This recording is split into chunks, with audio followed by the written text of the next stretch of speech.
বাংলাদেশ পন্থার কথাও বলা হচ্ছে।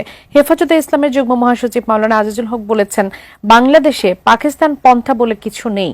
তিনি এমন মন্তব্য করেছেন, কিন্তু আমরা তো হরহামেশা এই শব্দগুলো শুনতে পাচ্ছি। এই শব্দগুলো আসলে কি?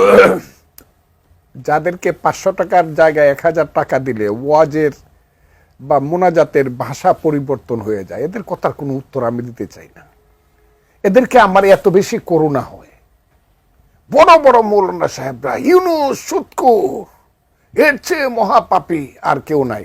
এখন আসার সময় দেখলাম সেই মৌলানা সাহেবই দোয়া করতেছে, হে আল্লাহ, নবীর পরেই যাকে স্থান দিতে হবে সেই ইউনুসের পক্ষে বলেন সবাই আলহামদুলিল্লাহ।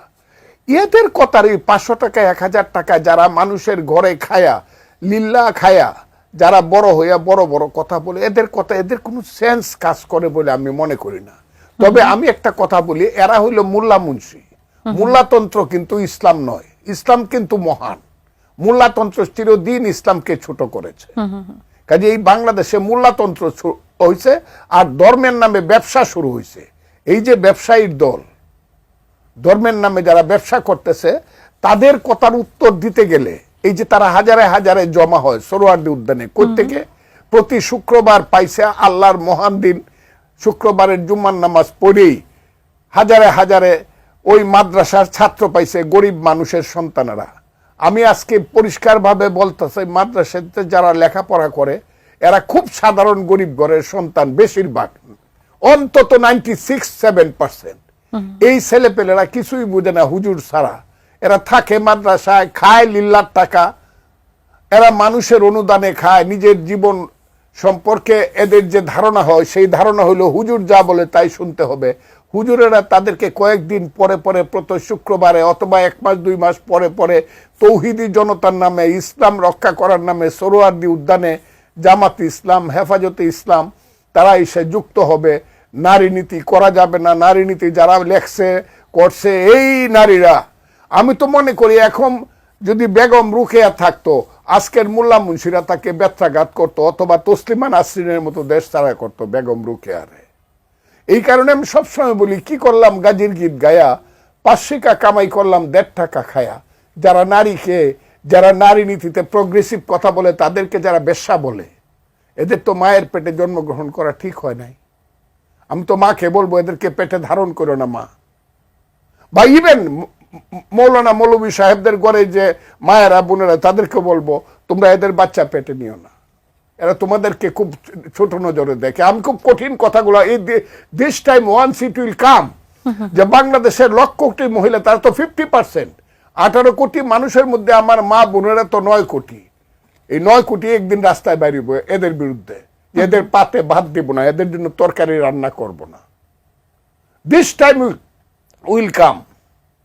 আরেকটা জিনিস আসবে, সেই জিনিসটা হলো যারা ওই যে গোলাম আজমের স্লোগান যারা দেয়, লিমিটেড লোক, কয় পার্সেন্ট তারা ইলেকশন করে দেখাও বাপের বেটারা। আমি চ্যালেঞ্জ করছি, একবার 3টা সিট পাইছো, একবার 1টা সিট পাইছো, 15টা সিট পাইয়া দেখাও। 7% ভোট নাই, 70%-এর পাওয়ার দেখাও। বাজে বাজে কথা বলো, বাজে বাজে স্লোগান দাও। আমি খুব ক্লিয়ারলি তাদের সম্পর্কে পরিষ্কারভাবে বলতে চাই, না, আসো, তুমি ইসলাম চাও, শরীয়ত চাও, শরিয়া আইন চাও, দেশে প্রতিষ্ঠিত করতে চাও, কোরআনকে সংবিধান বানাতে চাও, তুমি যদি চাও, আপনারা যদি চান, জামাত ইসলাম যদি চান, হেফাজতে ইসলাম, আসেন ইলেকশনে। মানুষ যদি বলে ইয়েস, আমরা এই দেশের মানুষ, আমরা এটা চাই, আমি আপনাদেরকে সেলিউট দেব। কিন্তু না করিয়া 7% লোক 70% লোকের পাওয়ার দেখান। আর ওই ইউনূস সাহেবদের মতো লোক জেনারা, যারা জীবনে কোনোদিন মানুষের জন্য রাজপথে নামে একটা স্লোগান দেয় নাই, মুক্তিযুদ্ধের সময় বাঙালির শ্রেষ্ঠ সময়ে যারা বিদেশে কাটিয়ে আরাম আয়েশ করছে, যারা দিনের পর দিন, মাসের পর মাস, বছরের পর বছর, কত বসন্ত আইলো, কত বসন্ত গেল, জীবনের পাতায় পাতায় কত চিহ্ন রয়ে গেল বাংলায়।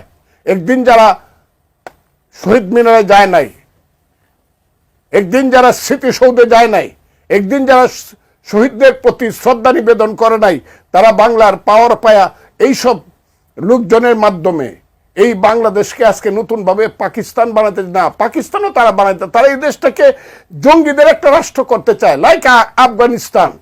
যে আফগানিস্তানে আল কায়দা আসার আগে 50% বিচারক ছিল মহিলা, 62% শিক্ষক ছিল মহিলা, আজকে একজনও নাই।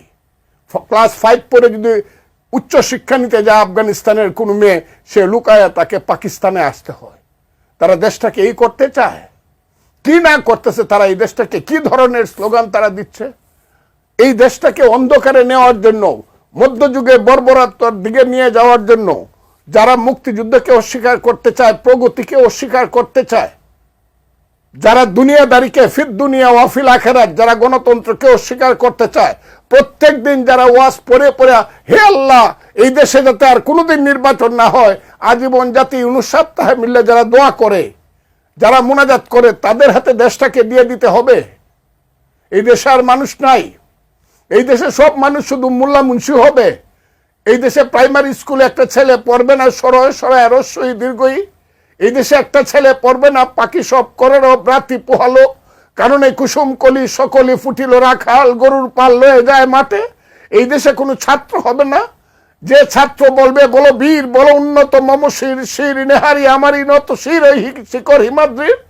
এই দেশে কোনো বিজ্ঞান পড়বে না একটা ছেলে যে বলবে a plus b whole square is equal to a square plus 2ab plus b square.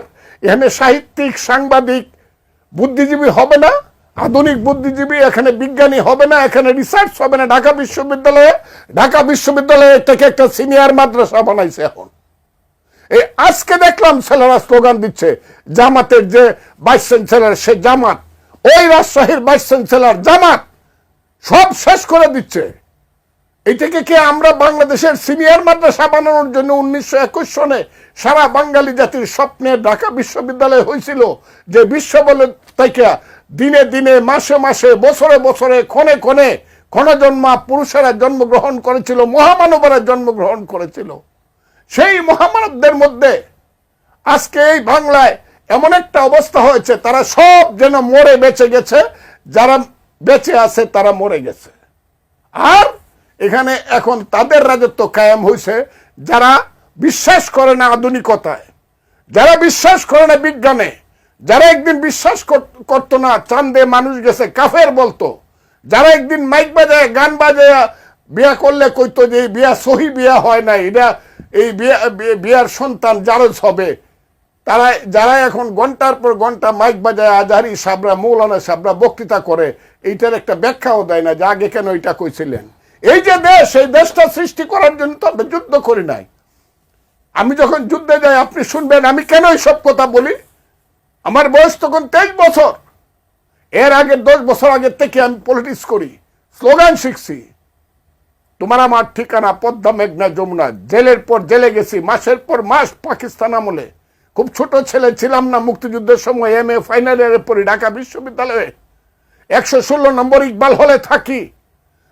এই সিরাজুল আলম খান, এই যে হারামজাদা আওয়ামী লীগাররা ক্ষমতায় থাকতে শেখ হাসিনা, যাদের মধ্যে কোনো ধরনের কৃতজ্ঞতা বোধ ছিল না, সিরাজুল আলম খান মরার পরে একটা শোক প্রস্তাব পর্যন্ত নেয় নাই। সেই সিরাজুল আলম খান তৎকালীন বাংলাদেশের শ্রেষ্ঠ রবীন্দ্রসঙ্গীত শিল্পী জাহিদুর রহিমরে ডাকে আইনা বললেন, জাহিদ ভাই এই গানটা গান তো, আমার সোনার বাংলা আমি তোমায় ভালোবাসি, এটার আমি ফজলুর রহমান সাক্ষী। এই গানটা জাহিদুর রহিম গাইলো। তারপরে গাইলো গান তো ধনে ধান্যে পুষ্পে ভরা আমাদেরই বসুন্ধরা।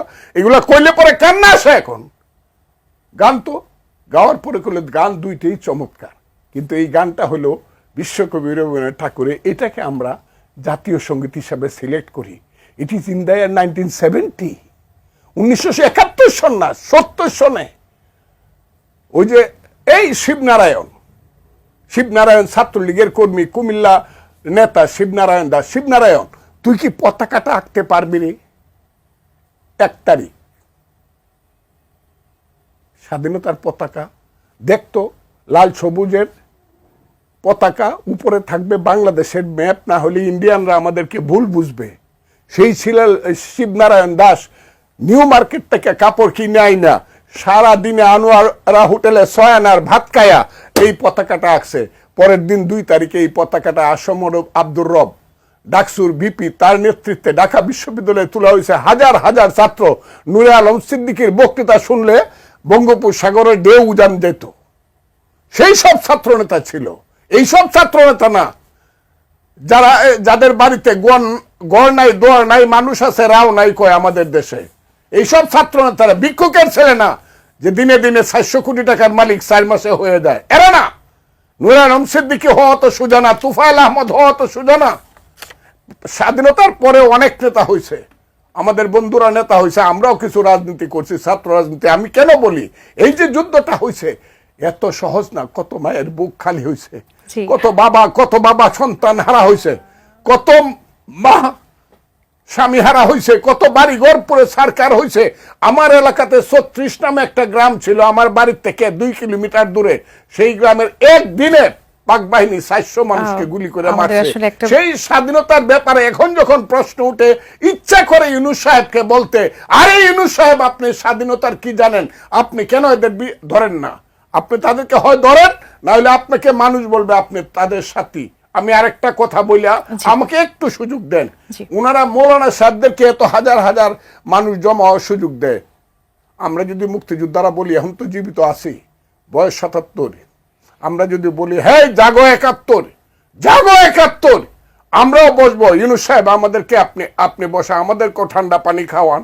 দেখি তো সোহরাওয়ার্দী উদ্যানে অথবা প্রেস ক্লাবের সামনে কত মুক্তিযোদ্ধা আছে। আপনি মনে করছেন মাত্র 1 লাখ মুক্তিযোদ্ধা জীবিত আছে? না, 70 থেকে 17 কোটি 50 লক্ষ মুক্তিযোদ্ধা জীবিত আছে, যারা মুক্তিযুদ্ধের আদর্শ বিশ্বাস করে। এটা ভোট হইলে দেখতে পারবে। নিষিদ্ধের অতীত ভবিষ্যৎ রাজনীতি নিয়ে কথা বলছি। কমরেড রাজ্জাকুজ্জামান রতন, শেষ মুহূর্তে আছি। আমরা এনসিপি কে শুরু থেকে দেখেছি, বা বৈষম্যবিরোধী ছাত্র আন্দোলনে যারা ছিল তাদের একটা বড় অংশ ছিল, সেখানে শিবির ছিল, জামাত ছিল। আওয়ামী লীগকে নিষিদ্ধ করার পর হঠাৎ করে এনসিপির, আমরা যদি বলি এনসিপির যারা লিড করছেন তাদের মধ্য থেকে একজন, এবং সেই সাথে সরকারে আছেন এনসিপির এরকম একজন, তারা হঠাৎ করে জামাতের এগেনস্টে এক ধরনের মন্তব্য করছেন। যেমন আমি যদি উদাহরণ দিয়ে বলি, নাহিদ ইসলাম বলেছেন যে 71 মুক্তিযুদ্ধে গণহত্যায় সহযোগিতার রাজনৈতিক অবস্থান জাতির সামনে তুলে ধরতে হবে। তেমনি মাহফুজ আলম, যিনি সরকারের উপদেষ্টা পোস্টে আছেন, তিনি মূলত যে বিষয়টি বলেছেন তার পোস্টে, ফেসবুক পোস্টে, যে যুদ্ধাপরাধের সহযোগীরা এখনো ক্ষমা